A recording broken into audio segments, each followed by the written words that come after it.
It is a 1:25 and the playroom is empty, so I'm gonna start cleaning up, and I wanted to answer some of my most asked questions while I clean today. So buckle up, we're gonna get into the nitty, the gritty, we're gonna spill some tea, and I'm gonna tell you guys everything.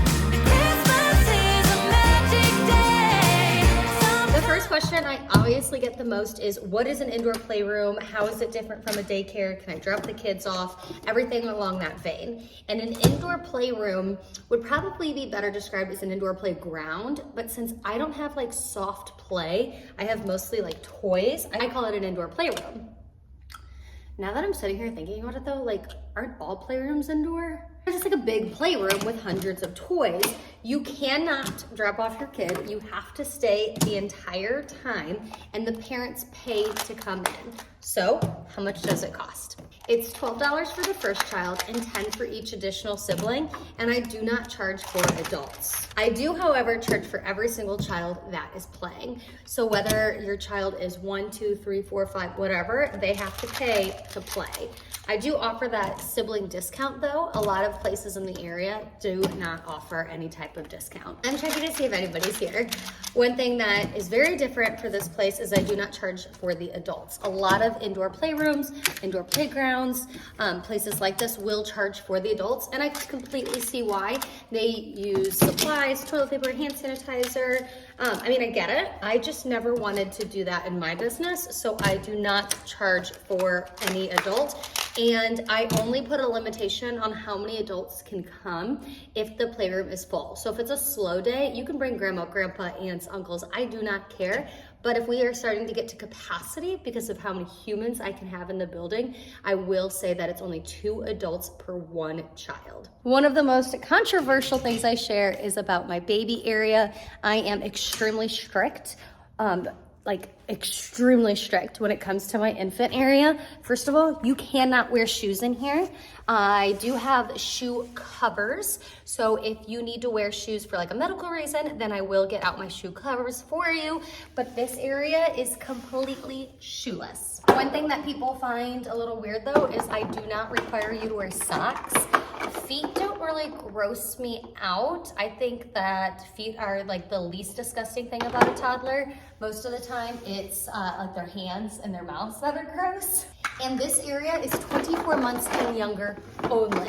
So if you are 24 months and 1 day, you are not allowed in this area. So that day you turn 2, you are no longer allowed in this infant area without exception. That's the part that really trips people up. If I gave exceptions or I said, oh, this is allowed or this is allowed, it would become way too hectic, way too crazy, and it's just easier to make it black and white so everybody's on the same page and everybody knows the rules. Some people might say, well, my child's developmentally delayed, they should be able to go in the baby area. Well, the most wonderful thing about Grandma's Playroom is it is designed for small children. So your child, regardless of developmental stage, age, will enjoy the entire playroom. I do get a lot of hate online for saying that, but the entire playroom is designed for all ages of children, but specifically for your younger 2-year-old children. I'm currently sitting on my tower. I show this a lot in my POVs and skits for my shorts and my TikToks, and I also have an extremely strict no toys on the tower rule. And this is another one where I do not bend or break or allow any exceptions. Absolutely no toys of any type are allowed on the top of the tower. This is for several different reasons. We do not want the children walking up and down the steps with their hands full. It results in children falling all the time. So it's just easier to say no toys. Not to mention, when they get up at the top of the tower, they are prone to throwing off the toy. And if that hit another kid in the head, that would be very dangerous. And it's just easier to say no toys whatsoever. If they come in with a toy that they brought from home, a stuffed animal or anything, I let them know at check-in that just so you know, your little friend is more than welcome to play with you. However, earlier today it was a Peppa Pig. I said, but just so you know, Peppa's not allowed on the tower. And to the mom said, okay, did you hear that, sweetheart? You can bring in Peppa, but she can't go on the tower. And it's just a really good reminder. that they can't bring toys up there. So then people might say, well, it's just a stuffed animal. Why can't they bring it up there? Again, we don't want their hands full. So I know that a stuffed animal is not gonna hurt if it hits you on the head, but we don't want them to fall down the steps. It's another one of those rules that I don't want any gray area. I want it to be extremely specific. No toys on the tower at all. A question I get a lot too is, where do I get my toys? I get them from all over, Target, Amazon. I do social media full time, so companies will send me toys, which is a huge blessing in this industry because I go through toys so fast. These kids break the toys like crazy. So that leads me to my next question. What do I do if a child breaks the toy? I remove it from the floor and I need to figure out if I can fix it. If I can, I will, or if I need to throw it away, or if it's something that another family might be able to enjoy, I can donate it. Just because I can't have it on my playroom floor doesn't mean that somebody else couldn't have it. I try not to have anything on the floor that's broken, just because people are paying to be here. So I wanna make sure that I have really high quality toys. Do I get mad if the kids break the toys? No, not really. It's so difficult to pinpoint if a child's the one who broke it in the first place because we see hundreds of kids a week, here. So it's just wear and tear on the toys. Do I make the parents pay for it? Absolutely not. I've never asked a parent to pay for a toy. If a toy breaks, like I said, I just take it off the playroom floor. I might get sad because I enjoyed the toy or liked having it, but I definitely don't get mad at the child because one, we don't know who broke it. We don't know how it broke. It could have been months of use.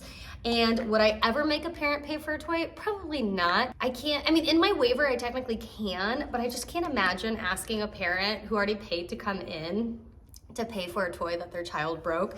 And I always get asked, what if the child means to break it? Well, I guess that's a different story. I would take the toy from them and let them know that these are my toys and I'm sharing them and I'd really like them to be gentle, but I probably still wouldn't make the parent pay for it. I always say broken toys are the cost of business. I get asked all the time, do the children fight over toys? Oh yeah, they're toddlers. They're constantly fighting over toys. It's just really nothing that I have to take care of because I'm not watching the kids. I'm making sure everybody's following the rules, but I'm not parenting these children. I'm not their guardian. So most of the time it's siblings who are fighting, and usually the moms take care of that. Every so often there will be two children fighting over a toy and their parents get involved. I don't normally have to step in because the parents that come in here are so great and they're watching their children. Have we had parents not watch their children? Yeah, unfortunately that happens, and that's why I'm here to, kind of mediate and monitor. And it's usually because they're here with their friends and they want to catch up or they've got to get work done. But it's really important to know when you can let your child play by themselves and when you need to be present and active.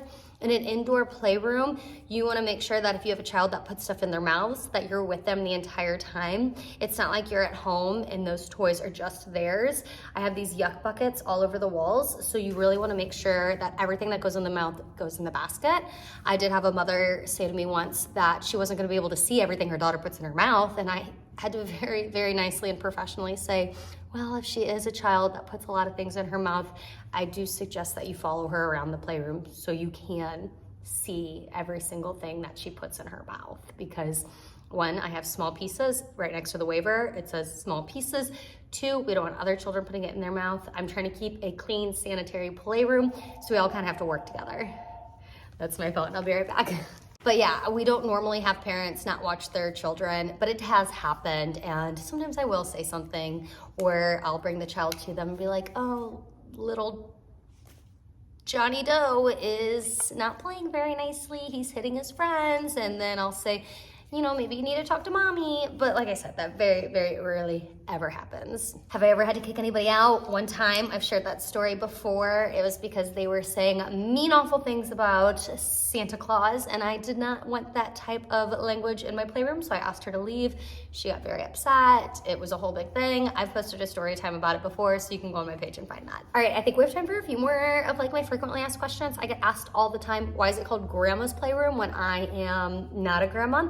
I'm the second owner. I bought it from somebody else who is a grandma, and I kept the name because the playroom had been around for 3 years before, and I really liked the brand recognition. So I still operate as a Grandma's Playroom, even though I am not a grandma. Another question I get asked all the time is how do I clean and sanitize the toys? And I usually just answer by saying continuously. But specifically, I use 7th generation products. They're high chair safe, food safe, and you don't have to rinse, which is really nice. So generally throughout the day, if we find toys on the ground, I'll spray it, pick it up, put it away. Since it is safe, it's like food safe and high chair safe, that I can do it while the kids are here. Or if it's like this table here, I will literally with a wipe down every single toy. Anything that goes in the mouth, it goes in these baskets here, which are our yuck buckets, and then those will be sanitized as well. I also have a cleaning list where we go through it every day of the week. So like Monday is like the entire front part of the playroom. So we clean the like actual kitchen, the actual market, the actual bakery. All of those food items and small toy items are cleaned daily, but those actual structures are like deep cleaned with like magic eraser, Clorox, that kind of stuff once a week. But again, everything's getting sprayed constantly too. So like the deep cleaning that happens during the week is just like that really extra clean, but everything gets that sanitizing spray. And then we also mop these mats. We're constantly vacuuming. I mean, I think my like fingers are gonna fall off by the end of the week because of how many cleaning supplies I'm using. But we do try to use the like best cleaning supplies for children. And then the last question I'm gonna answer is, do I allow outside food and drink? Yeah, that cafe area right there is the perfect place to have lunch while your child is playing, or your child can play and then they can eat lunch and then they go back to playing. I do not limit any food items, so that means that peanut items can be brought in as well. That was very controversial when I shared that.